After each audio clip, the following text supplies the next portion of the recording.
ఉద్యాన పంటల సమీకృతాభివృద్ధి మిషన్ని రాష్ట్ర ఉద్యాన పంటల మిషన్గా అమలు పరుస్తూ ఉన్నారు. ఈ పథకాన్ని, ఈ మిషన్ని రాష్ట్రంలో 9 ఉమ్మడి జిల్లాలు మరియు 3 సమీకృత గిరిజనాభివృద్ధి ఏజెన్సీలలో అమలు పరచుచున్నారు.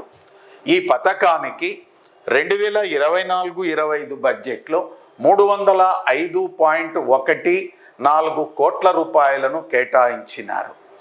ఈ పథకం కింద 15 హెక్టార్ల విస్తీర్ణంలో పాలీహౌస్ను నిర్మించి ఆ పాలీహౌస్ కింద పూల సాగును, కూరగాయల సాగును ప్రోత్సహిస్తున్నారు. అదేవిధంగా ఈ పథకం కింద 26 జిల్లాలలో ఉద్యాన పంటల కోతల తరువాత పంటల వృధాను నివారించడానికి FPOల ఆధ్వర్యంలో